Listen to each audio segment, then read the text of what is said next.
Lahat ng naipon ko sa Saudi, ininvest ko sa kanila. Kasi sabi nila, dodoble ito ng walang kahirap-hirap. Alam nyo, ipinagkatiwala ko ang aking retirement sa kanila. Pati nga, ipon ng anak ko sa London. Pati nga, mga hipag ko sa Amerika. Kinumbisi ko rin mag-invest sa kanila. Wala rin.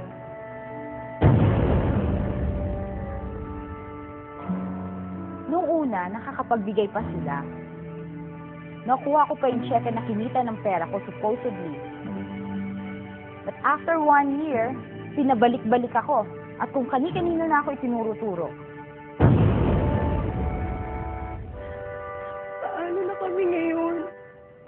Paano ko lalapit? Lahat ng pinaghirapan ng pamilya ko napunta lang sa wala. Ano nang kakainin ng pamilya ko?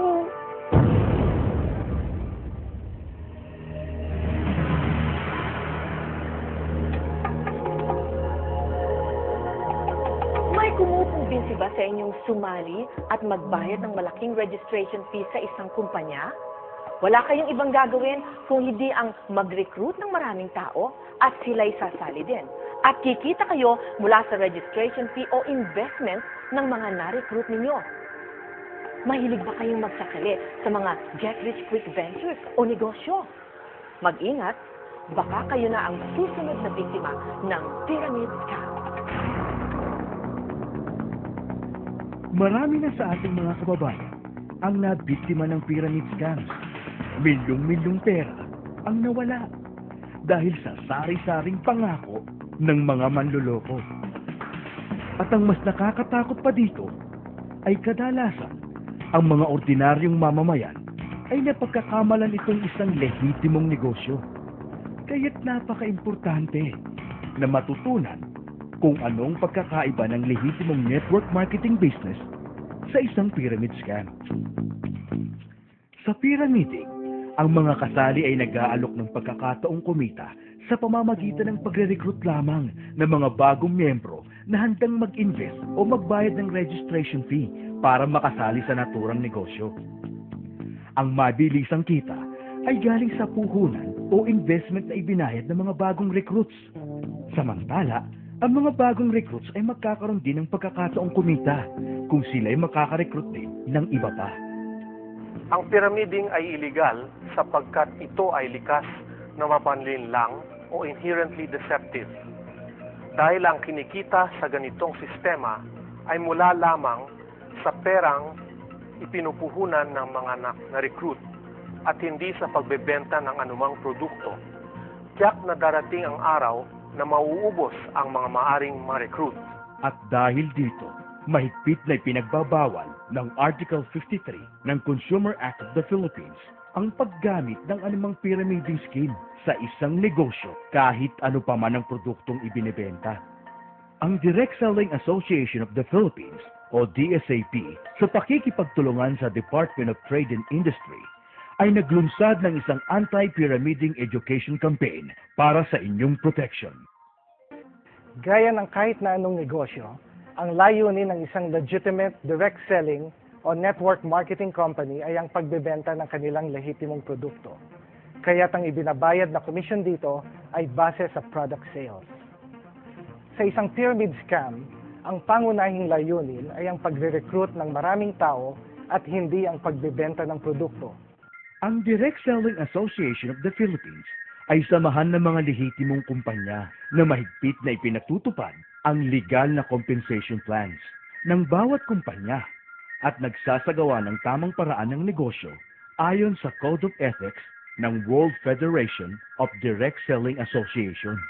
Para mapadali ang inyong pagkilatis, kung ang isang kumpanya ay lehitimo at hindi nanloloko, narito ang 8-point test na dapat pagbasihan ng inyong desisyon.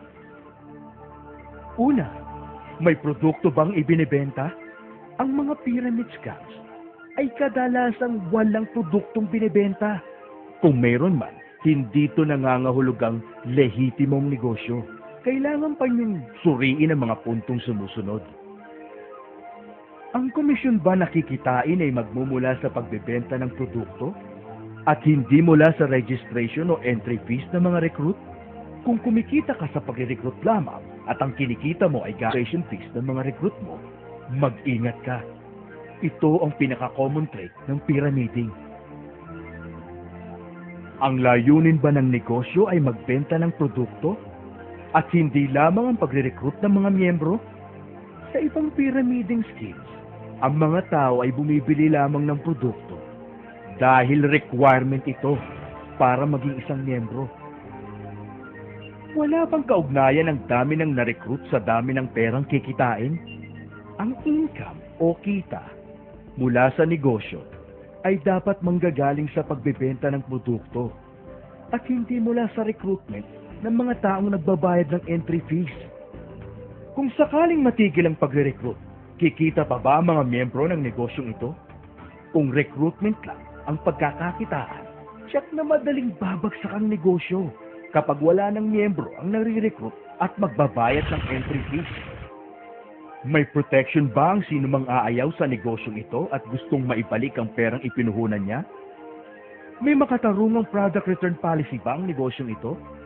Sa punto naman ng pagpepresyo, may fair market value ba ang produktong ibinibenta? Kailangan natin suriin kung ang halaga ng isang produkto na binibenta through direct selling ay kasing halintulad ng halaga nito kapag binenta na sa mga tindahan. Sa punto ng mamimili, may sapat ba silang dahilan na bilhin ang produkto ayon sa presyo nito? Ang produkto ba ay bibilhin pa rin ng isang tao kahit hindi ito interesadong sumali sa compensation plan nito? Sa punto ng prospective member, may sapat bang dahilan na magbayad ng registration fee o investment ayon sa tangible benefits na makukuha dito? Kung ang sagot ninyo sa lahat ng katanungan ng ating 8-point test ay oo, tiyak na lehitimo ang kumpanyang lumapit sa inyo. Pero, kung ang sagot nyo sa kahit isa ay hindi, naku, mag-ingat. Malamang pyramiding ang negosyong ito. Para makatiyak, sumali lamang sa isang kumpanya ng miyembro ng Direct Selling Association of the Philippines o DSAP. I have been in direct selling business for the past 30 years. Dito rin nagsimula ang pagbuo ko ng isang maganda at matatag na pamilya. Ang masishare ko lang ay talagang may pera sa direct selling. At naging malaking tulong ang kinikita ko sa aking pamilya. Sa direct selling, kumikita ka sa pagbebenta ng iyong produkto. Mas malaki ang benta, mas malaki ang kita. Ang recruitment ay isang malaking bagay o tool para lumaki ang benta at kita mo. Sa direct selling, kumikita ka sa bawat benta mo at benta ng iyong recruit. Sa recruitment, dalawa ang dapat nating bigyan ng pansin. Kung ang purpose ng recruitment ay para palakihin ang benta, ito ay naayon sa structure ng direct selling. Ngunit kung ang recruitment ay upang mangolekta lang ng recruitment fees or membership fees, at kikita ka na hindi ka na kailangang magbenta, ito po ay ang pyramiding. At mahigpit na ipinagbabawal ng ating batas. Sa tagal ko po sa industriya ng direct selling, wala po akong alam na yumaman at tumagal sa pyramiding. Ang maipapayo ko lang po, pumili tayo ng kumpanyang lehitimo. Yung may pangalan na sa industriya ng direct selling. Inaanyayahan po namin kayong lahat na makipag-ugnayan sa Direct Selling Association of the Philippines at sa Department of Trade and Industry sa pagkontra ng mga pyramid scams. Kung kayo'y may katanungan o di kayo'y reklamo sa isang kumpanya o taong pinaghihinalaan yung kasangkot sa pyramid scams, huwag magkatubiling tumawag sa DTI hotline number 897-7384 o mag-text sa DTI space comment at ipadala sa 2920 o mag-email sa i-reklamo@dti.gov.ph.